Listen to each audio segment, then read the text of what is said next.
यहाँ तो सम्मान रिगार्ड की बात है, सेवा की बात है, न कि पूजा की बात हो रही है। तो यहाँ धीरे धीरे हमारी शक्ति कम होती है, कमजोर पड़ते हैं हम। यहाँ तमो प्रधान सतो समान रजो की बात ही नहीं है। यहाँ हम उस सतो प्रधानता में कमजोरी हो जाती है थोड़ी, जैसे या तो विस्मृति होगी आपको, तो विस्मृति से क्या होगी? कमजोरी। उसको इस सात्विकता के रूप में लीजिए, तामसिकता के रूप में मत लीजिए। तमो प्रधानता कौन होती है? जो होते नहीं हैं और कुछ समय के लिए होके बैठ जाते हैं, सोना बन के बैठ जाएंगे, है नहीं? सोना का थोड़ा आधा अधूरा योग लगा करके विद्या सीख लेंगे तो क्या राजयोगी बन के बैठ जाएंगे। अब ज्ञान तो उनके पास है नहीं रियल, तो वो थोड़े समय के लिए सतो समान दिखाएंगे अपने ज्ञान को, अपनी व्यवस्था को, उसके बाद राजसी भोग भोगने लगेंगे। राजा बन जाएंगे। योगी से क्या बन गए? राजयोग, राज भोगने लगे, राजभोगी। राजयोगी नहीं, भोगी, राजभोगी, भोग लिए, राज भोगने लगे। ये योगी पद जो राजयोगिनी, राजयोगी से हट करके जो योग लगाया गया योगी, वो क्या बोले? राज किसका राज? धन दौलत, मान मर्तबा, पैसा, पब्लिक, गद्दी, पूरी दुनिया में मान प्रतिष्ठित हो गए। यहाँ पर जो तर्क होता है ना, तर्क को आप प्रतिष्ठित नहीं कर सकते। उनको प्रतिष्ठा, जैसे इज्जत मान प्रतिष्ठा, जो मान करके वो प्रतिष्ठा उनको दे रहे हैं, मान सम्मान, तो उसको गद्दी नहीं मिलती है तर्क को। कुतर्क ये तो इस प्रकार का जो तर्क कुतर्क को गद्दी नहीं मिलती, उनको प्रतिष्ठित नहीं किया जाता है। जो रियल होता है वो रॉयल्टी से रहता है। तो यहाँ पर जो आप यहाँ से यहाँ तक लेकर के आए हैं, यहाँ तक, तो यहाँ पर सेवा है, एक दूसरे का सेवा सहयोग है, और योग जो आप यहाँ भरे हुए हैं वही पावर से आप यहाँ चलते आ रहे हैं। ये भी आप जान लीजिए। धीरे धीरे आपकी बैटरी डिस्चार्ज हो रही है, चार्ज खत्म हो रहा है। अरे चार्ज और रिचार्ज संगम पर ही किया गया है भाई। बीच में चार्ज और रिचार्ज का सिस्टम ही नहीं है कि आप यहाँ तामसिक भक्ति करके अपने बैटरी को रिचार्ज कर लोगे आप। तो यहाँ सभी आत्माएं नहीं आएंगी यहाँ से, ये भी जान लीजिए आप। जो पावरफुल आत्माएं हैं, प्रथम यहाँ पर राजयोग राजयोगिनी के द्वारा, राजयोगी राजयोगिनी माता पिता के द्वारा, राज ऋषि बोला गया बाप को, तो उनके द्वारा यही प्रथम में वही स्थान लेती हैं 8 जन्म में। 8 सीढ़ी 8 गद्दी जो और बाकी जो इससे दूर रह के जो इनसे सीखते हैं वो लोग यहाँ से शुरुआत होगी उनका आना। उनकी आत्मा सुसुप्त अवस्था में रहेगी, विस्मृति में रहेगी या सूक्ष्म उसमें रहेगी। उनको शरीर नहीं मिलेगा, सूक्ष्म शरीर में विस्मृति में रहेंगी। समझ, शरीर ही नहीं मिलेगा तो आपका क्या बनता है आप बताइए? क्योंकि आपके मेमोरी में वो है ही नहीं जो समय का फोकस पड़ने पर आप जागृत हो जाएं। जैसे ऐसे लाइट दिखाते हैं तो ऐसे हीलिंग हो जाती है ना, ऐसे करके। तो एक समय का ड्रामा का उस पर्दे पर फोकस पड़ता है जो समय का पर्दा होता है। समय कोई पर्दा बताए ना कि अरे आपका समय आ जाएगा, अरे तो वक्त बताएगा। वक्त वक्त वक्त वक्त वक्त के बारे में बहुत सारे गीत बने हुए हैं। समय के हमारे आप से छूट जाएंगे लोग, लेकिन समय से कोई नहीं छूटेगा। समय के बारे में जो ज्ञान रहेगा ना, वो क्या होंगे? डरेंगे नहीं, वो क्या करेंगे? सम्मान करेंगे, इज्जत करेंगे, कदर करेंगे। जैसे किसी को आप वचन दे दिए हम 8 बजे आएंगे, तो आप पहुंचना चाहेंगे, नहीं तो आप झूठे होंगे तो कहेंगे अरे वो तो ऐसे बोलते रहते हैं। फिर समय आपका साथ नहीं देगा। कितने लोग ऐसे होते, भोजन छोड़ देंगे, सब कुछ छोड़ के निकल जाएंगे क्योंकि हमें उतने बजे तक पहुंचना है। हाँ, रास्ते में अगर लेट हो जाता है तो उसको क्या कहेंगे? रास्ते में अगर आपको हेल्प नहीं मिला, आप वापस चले आए, या कोई कुछ ऐसा स्वास्थ्य गड़बड़ हो गया, कुछ ऐसी परिस्थितियां आ गई तो अलग। लेकिन आप मानसिक लेवल से, मनसा वाचा कर्मणा से आप तैयार रहिए, वहां आप कमजोर मत बनिए। समझ में आ रहा है? अपने तरफ से आपकी पूरी तैयारी हो। फिर भी अगर परिस्थिति आई पराई के द्वारा या प्रकृति के द्वारा परिस्थिति आएगी, या कोई परिवार के द्वारा परिस्थिति आई या सामाजिक के द्वारा कुछ आई, सभी लोग होते हैं ना, हमारे सबका प्रभाव तो रहता है ना हमारे ऊपर, परिवार का, हमारे मित्रजनों का, गुरुजनों का, सबका प्रभाव तो पड़ता है ना हमारे ऊपर, हमारे स्वास्थ्य पर, हमारे मनोबल पर प्रभाव रहता है ना। तो उस प्रकार से यहाँ पर वो लोग वैसे लोग नहीं आएंगे, जो उनकी रचना है वो आएंगे, जो आदि माता पिता की रचना यहाँ पर जो आएगी वो आएंगी। बाकी इनकी रचना जो होंगे, इनके बच्चे की रचना, जो उनके वंश के अंश का आना इधर शुरू होगा, उसमें ये भी रहेंगे, माता पिता भी, उनके वंश और अंश का खेल है। आदि माता परम पिता परमात्मा के आत्मिक बच्चों का वंश और अंश का अंश चलता है। वंश जो डायरेक्ट उनकी रचना होती है, और अंश उसे कहा जाता है जो वंश से वंश का बच्चा होता है, नाती पोता जिसको बोलते हैं। तो वो यहाँ पर उनका होता है, किसका? ये यहाँ पर भी यही होंगे, यही आत्माएं जो 8 है ना, 8 वाले ही यहाँ तक चलते हैं। अभी तो यहाँ पर आपको गद्दी इसलिए कलयुग अंत में नहीं दी गई है, क्योंकि अभी इस गद्दी की जरूरत नहीं है, ये सब खत्म होने वाली है। इन्हीं की 8 की ही गद्दी यहाँ तक ही चलती है, आप जान लीजिए, आप चाहे किसी रूप में चल रही हो। अभी तो अनेक राज्य में लड़ाई हो रही है, तो अनेक राज्य हो गया है, और राज्य में ही बांटा जाए, चाहे प्रदेश में आप बांट लीजिए, प्रदेशों का देख लीजिए, जो अमेरिका, यूरोप, रसिया, चाइना, जो आप करते हैं ना, जो विदेश, भारत देश, उसको विदेश कह लीजिए, परदेश भी कह लीजिए। अपने भारत देश के अंदर जो राज्य है उसको आप परदेश मत बोलिए, वो देश के अंदर है, लेकिन हम बोल देते हैं उसको विदेश भी नहीं। धारणा से आप विदेश में आप बोल दीजिए, अलग बात है, विदेशी है। बेहद के भाषा में आप क्या बोलेंगे? अगर आप हमारे गीता ज्ञान के अंदर आप नहीं हैं तो कहते हैं विदेशी है, सीधी बात है। आपके वाणी और कर्मण से ही विदेशी और स्वदेशी, आपके कर्मों से यहाँ सिलेक्शन हो जाएगा, और एक सिलेक्शन आपके देश और प्रदेश से सिलेक्शन होता है। लेकिन धारणा अगर होता तो कहते हैं हम सच्चे भारतवासी हैं। तो बाप दादा ने विदेशियों का भी उदाहरण दिया है, विदेशी, बेहद के विदेशी, जो रावण राज्य में आए हुए हैं, स्वदेश से आए हुए हैं, इसलिए विदेश है, ये स्वदेश। लेकिन विदेशी इसलिए कहा जा रहा है कि राज्य उनका है, विदेशियों का, इसलिए विदेश कहिए, प्रदेश कहिए। तो अनेक भाषा का जो स्वरूप होता है वो सच्चा, उनके द्वारा जो गीता ज्ञान के द्वारा आता है उस सब में सच्चाई ही होती है। किसी भी आयाम से बोला जा रहा हो लेकिन सब में वो सत्य है, चाहे छोटे रूप में उनके द्वारा आ रहा हो, एक अंश के रूप में आ रहा हो या वंश के रूप में आ रहा हो, लेकिन है वो सोना ही, सीधा जान लीजिए। हीरे के द्वारा वो वही स्पर्श करते हैं और सोना निकलता है, सोने जैसे। उनके बच्चे कैसे? सोने जैसे होते हैं। इनके बच्चे जब इनके जैसे धीरे धीरे कला कम होती जाती है, तो यहाँ चांदी वालों का जो नहीं जो जिनका शक्ति ऐसे नहीं हुई, आज्ञा का पालन नहीं किए, तो कैटेगरी इनकी कम होती है। फिर यहाँ से धीरे धीरे यहाँ पर होगा बड़ा परिवर्तन। आधा कल्प इसको ले लीजिए, आधा कल्प में सुख शांति सब कुछ रहता। वहीं के लिए सपना दिखाया गया, जो दैहिक दिखाया गया सारा, कितने राजे होंगे, सोने चांदी के महल, सोने के हीरे के महल होंगे, ये होगा वो होगा। एक प्रलोभन हो गया, समझ लीजिए।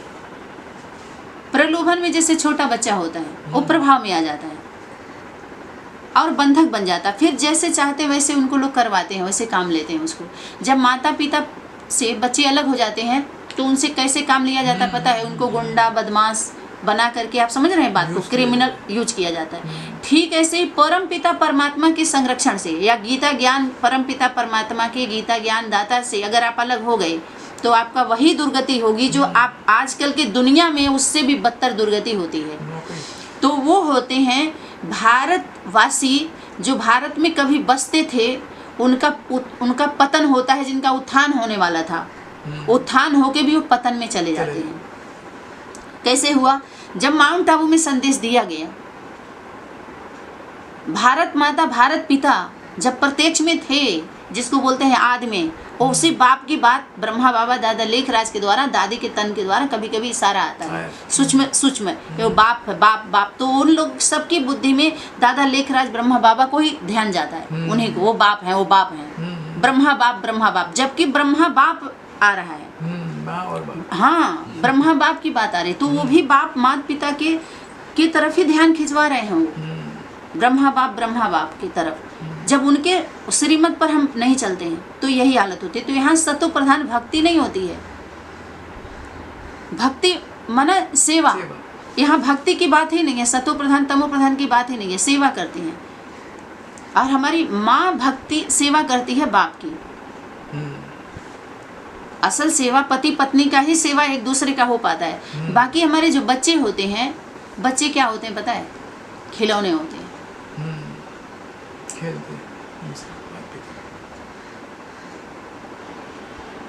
जब हम छोटे बच्चे होते हैं तो कन्याओं को देखिए, उसको रसोई का सामान ला के दिया जाएगा, देखते हैं जगह छोटी बच्ची होगी तो उसको रसोई का गैस ला के दिया जाएगा, थाली ला के दिया जाएगा, सारा कुछ उसको रसोई की तरफ, गृह विज्ञान की तरफ, गृहिणी है ना वो, उधर उसको भेजा जाएगा। कोई बच्चा होगा खिलौना तो उसको दूसरा खिलौना दिया जाएगा, उसकी, क्योंकि उसकी वृत्ति जो मनोवृत्ति है वो दूसरी है, उसकी नारी शक्ति का होगा तो उसके अलग अलग देखिए मनोवृत्ति होती है, वो अलग उसको दुपट्टा पहना दिया जाएगा, तो ऐसे ऐसे कैसे उसका भाव होता है ना।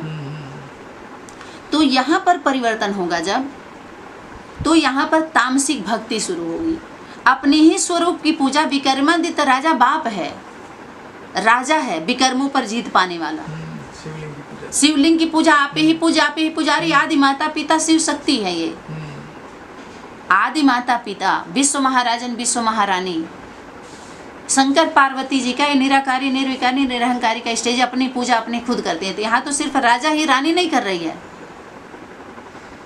समझ में आ रहा है। लेकिन दोनों यहाँ प्रवृत्ति का नहीं होकर के अलग कर दिया गया उसको, है दोनों एक ही में। भले रावण अलग किया लेकिन कर नहीं पाया वो अलग। शिवलिंग को अकेला उसके बुद्धि में स्वरूप था, नारी शक्ति भोग्या की वस्तु समझता था, इसीलिए स्थापन नहीं कर पाया। शिवलिंग लेकर के जा रहे थे तो उनके बुद्धि में शंकर जी तो भोलेनाथ थे, वरदान देते थे, पार्वती तो रोकती थी। उन्हीं को अपने रावण में स्थापन क्यों करना चाहते थे, ताकि हमारे लंका का विनाश ना हो, अगर वो अस्थायी हो जाएगा तो। आप जड़ चित्र को स्थापन करने से आपका विकास नहीं होगा और विनाश को नहीं पाएंगे, ऐसा नहीं हो सकता। लेकिन चैतन्य चित्र को स्थापन करने से आप बचेंगे, क्योंकि आप चैतन्य हैं। आत्मा जब चैतन्य है भाई बहन, तो चैतन्य परम पिता परमात्मा आदि माता पिता को वहां स्थापित करेंगे, तब आप बचेंगे, न कि उनके चिन्ह से। उनके चिन्ह से आप चिन्हे जा रहे हैं, और जब तक उनके चिन्ह लिए रहेंगे तब तक आप पर प्रश्न चिन्ह रखा जाएगा, प्रश्न दिया जाएगा आपको हल करने के लिए। प्रसन्नचित्त रह ही नहीं सकते, सवाल ही नहीं उठता है आप पर। तब तक आपके हर कर्मों पर प्रश्न पूछा ही जाएगा जब तक आप इसको चिन्ह लिए रहेंगे। समाधान कब होगा, जब स्वरूप को ले लेंगे आप। समाधान स्वरूप, हाँ, तब इसीलिए वाणी में आया कि स्वरूप में ले आओ, स्वरूप में ले आओ। स्वरूप माना है क्या, व्यक्तित्व आ जाए, साकार स्वरूप, सीधा सीधी बात है। क्योंकि बिंदी के नीचे साकार स्वरूप रख के आप समझाए हो, साकार का आधार लिए हो आप। तो जड़ चित्र का आधार क्यों, चैतन्य चित्र। जब आप चैतन्य हो तो चैतन्य का आधार लीजिए, बाकी और कोई लड़ाई झगड़े की बात ही नहीं है। ऐसे नहीं है कि कोई कुमारी है तो बूढ़ी हो जाए, दादी का टाइटल दे दो तो आप दादी, घर गृहस्थी के अनुभवी वाली दादी नहीं हो सकती हो आप। उनकी उम्र ऐसी हुई है तो दादी। कोई कुमार बाबू है, बूढ़ा हो गया तो आप दादा कह दीजिए, तो एक सम्मान है, चलो बोल दो आप। लेकिन घर गृहस्थ के अनुभव के साथ वो नहीं गुजरी हैं जो गृहस्थियों को ज्ञान दे सकती हैं। तो गृहस्थी वाले अपने गृहस्थ आश्रम को क्या कर दिया, अपने हस्ती को गिरा के आश्रम नहीं बनाया अपने गृहस्थ को, तब बाहर आश्रम बनाया गया। किसके द्वारा, रावण के द्वारा। अपने को शक्तिहीन समझने लगे, वो शक्ति उनकी कम होती गई, कमजोर होती गई। समझ में आ रहा है। तो यहाँ पर आसुरी भक्ति शुरू होती है, रावण की भक्ति शुरू होती है, भ्रम ज्ञान। जो अपने यज्ञ के अंदर, जिसको हम यज्ञ कहते हैं, ये कहाँ से शुरू हुई, प्रैक्टिकल। जो विकलांग पार्टी के बाबा ब्रह्मा कुमारी आश्रम को टारगेट किया सिर्फ, और यहाँ से आश्रम से बाहरी दुनिया को टारगेट किया गया। ब्रह्मा कुमारी आश्रम के द्वारा बाहरी भक्ति पर उंगली उठाई जाती रही। बाहरी जो संत हैं, साधु हैं, महात्मा हैं, पुजारी हैं, जो लोग भी हैं, उनके ऊपर टारगेट किया गया प्रजापिता ब्रह्मा कुमारी के द्वारा, और ब्रह्मा कुमारी के ऊपर टारगेट किया एडवांस पार्टी शंकर पार्टी के द्वारा उनकी भक्ति पर, और विष्णु पार्टी के द्वारा इन दोनों लोगों के ऊपर। और अनेक संगठन उठे तो सबको चपेट में लेते गए, लेकिन एकता स्थापन करने के लिए कोई संगठन एक नहीं हुआ। ये छुपा नहीं है किसी से।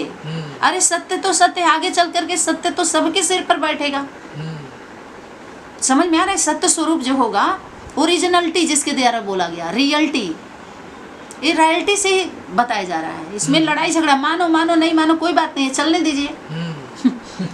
चलने दीजिए, आप भी चलिए और चलाइए भी खूब अच्छे से, लेकिन सत्य को स्वीकार करके कार्य करने में दिक्कत होती है। तो फिर आपके अंदर उस स्वरूप धारण कैसे कर पाएंगे आप?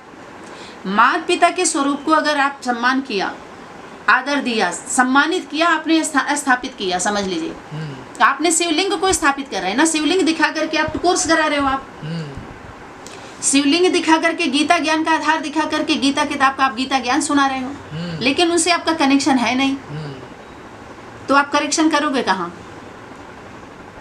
समाधान नहीं होगा। सिलेक्शन की ड्यूटी ही आपको, सेवा ही नहीं दी जाएगी, सर्विस ही नहीं दी जाएगी, सर्विस भी नहीं कर सकते आप, करेक्ट। और एक्सेप्ट नहीं कर रहे हो तो आपके मेमोरी, जो आपकी मेमोरी है, जो आपकी बॉडी मोबाइल है, उसके अंदर जब आप एक्सेप्ट नहीं करोगे तो एक्टिवेट नहीं होगा, और जब एक्टिवेट नहीं होगा तो आप यहाँ एक्ट ही नहीं कर सकते भाई। तो संगम पर जो संगम दिखाया गया वो इनकी काउंसलिंग किया गया, ये लोग काउंटिंग किया है, उसमें इनका है कि 36 से पहले ही घटना घटी थी। वही सन आए बीसा न मुस्लिम रहे न ईसा, जो आने के बाद उससे पहले जो गीता ज्ञान का वो हुआ। गीता ज्ञान, जब गीता को ज्ञान जब से गीता बाप देने लगता है, प्रैक्टिकल बात आती है, संगम दोनों का होता है, तब तो सारा सभी को तब तो बुलाया जाता है। तो यहाँ पर तमो प्रधान भक्ति शुरू होती है, तामसिक, यहाँ तो सात्विक भक्ति। तमो प्रधान कब? जब आप कामी, क्रोधी, लालची, उनसे भक्ति ना होए, अब भक्ति करे कोई सुरमा, लोक लाज सब खोए। इस लोक लाज जो रावण की दुनिया में जो मर्यादा दिखाई जाती है, कैसे दिखाई जाती है? रावण की दुनिया में चुनाव कैसे होता है? हमारी पुत्री 20 साल की हो गई, आपका अच्छा कितना कमाता है, कितना धन संपत्ति है, कितना है, तो हाँ हम ऐसे ऐसे शादी का सारा सेटिंग होता है। तो क्या वो योग संयोग थोड़ी होता है? नहीं। कोई कन्या तपस्या थोड़ी की हुई है। तो ये संबंध योग संयोग से नहीं बन रहा है, हमारे आपके मनमत परमत से, और जो कुछ भी दिखाया जा रहा है, दिख रहा है, उससे हम व्यवस्था बना करके संबंध बना रहे हैं। तो जो भी यहाँ से संबंध बनते जा रहे हैं, ये सब कौन है? बंधक बन रहे हैं सब, यानी संबंधों में समानता नहीं हो रही है, समानता बनाया जा रहा है। तो धीरे धीरे ये प्रवृत्ति, पवित्र गृहस्थी, जो पवित्र प्रवृत्ति थी, प्रवृत्ति माना एक दूसरे में हमारी वृत्ति जानी, प्रवृत्त होना, एक दूसरे में वृत्ति जाना। तो वृत्ति जाती है तो हमको श्रेष्ठ स्मृति दी जाती है कि अपने वृत्ति को ठीक करो। स्मृति, फिर हमारी वृत्ति चलती है, विचार, फिर हमारे क्या होते हैं? वृत्ति। स्मृति से, स्मृति के बाद वास्तव में दृष्टि होती है। जैसे हम दृष्टि से जो देखते हैं हमारा, या हमारे कान से हम सुनते हैं, कान लगाकर, एक तो देखते हैं, दूसरा सुनते हैं, तो वैसे ही तो हमारी वृत्ति चलती है। तो जो स्मृति दी गई उस अनुसार तो आप देखे नहीं, आना तो उस अनुसार सुने, तो आपकी वृत्ति आपको सुनी सुनाई से गई ना, क्योंकि श्रीमत यहाँ स्मृति में क्या रखना था। यही बार बार जब स्मृति में जाते हैं तब तो दिक्कत होती है। यही तो बार बार प्रतिदिन क्लास सुनने के लिए क्यों कहा जाता है? प्रतिदिन दोनों टाइम भी क्लास सुनिए तो दिन भर वही सुन, जैसे कुछ खाते पीते रहते हैं, फल फ्रूट खाइए, जूस पीजिए, यही सब। तो ये सब भी हमारा फल फ्रूट का काम करता है। सुनते सुनते इतना सुन जाइए जो और किसी के सुनने की स्थिति ही ना रहे आपकी। और हर परिस्थिति से सामना तभी कर सकते हैं जब सिर्फ एक समय होता है। बच्चों को जब एक से ही सुनने की बात होती है, बाद में जब शिक्षा लायक होते हैं आप पढ़ाई पढ़ने के लिए गुरुकुल में, तब आप गुरु को सुनिए, वहाँ भी समझ में, वहाँ भी आपको ऐसे ही दिया जाएगा। उसके बाद कहीं आप कंपनी में जाएंगे तो कहेंगे मैनेजर की बात आपको माननी है, वहाँ भी देखिए आपको बांधते बांधते कैसे एक सिस्टम में ले चला जा रहा है। ऐसा नहीं है कि आप अपनी मर्जी से कोई अधिकारी पद पाएंगे आप, मतलब कहीं ना कहीं आप बंधते हुए, ये होता है हमारे मर्यादा का बंधन या हमारे व्यवस्था जो हमारी बनाई जाती है, 4 वर्णों का व्यवस्था, सबको 4 वर्ण में उनकी रक्षा सुरक्षा देते हैं लोग, चारों वर्ण ईमानदार रहे अपने साथ, तो कोई नौकर नहीं है, सबकी जिम्मेवारी है अपनी अपनी। वर्ण व्यवस्था माता पिता बाप दादा के द्वारा ही बांध दी गई थी, बाप दादा ने आकर ही बांधा इसको। आप जिस रूप में माता पिता पुत्र पुत्री में ले लीजिए, स्कूल में जाएंगे तो प्रिंसिपल, टीचर, मॉनिटर और स्टूडेंट में ले लीजिए, गार्ड में। कंपनी में जाइए तो कंपनी में मालिक होगा मकान का, फिर मैनेजर होगा, फिर उसका कर्मचारी जो भी होगा, एक गार्ड होता है, रखा जाता है। हॉस्पिटल में जाइए तो सुप्रीम सर्जन से, मना आप कहीं भी जाइए तो एक सिस्टम ही ऐसा नहीं है कि सभी माता पिता हो जाएंगे, भाई बहन तो ज़्यादा हो सकते हैं, पेशेंट ज़्यादा हो सकते हैं, प्रिंसिपल ज़्यादा नहीं होंगे, स्कूल में एक जगह तो एक ही रखा जाएगा ना। तो ये हमें सिस्टम समझना होगा। यहाँ पर जो दिखाया गया, जो आदि माता पिता, तो आप ही पूजे, आप ही पुजारी, अपने स्वरूप का पूजा यही आदि माता पिता करते हैं। वहाँ तो एक ही दिखाया गया, व्यभिचारी भक्ति बहुतों के द्वारा होने लगती है, बहुतों का वो अपना अपना करवाने लगते हैं, जबकि माता पिता की भक्ति से ही शक्ति आने वाली है। अनेकों के आगे, आप समझ रहे हैं बात, अनेकों के आगे एक मर्यादा से झुकिए आप।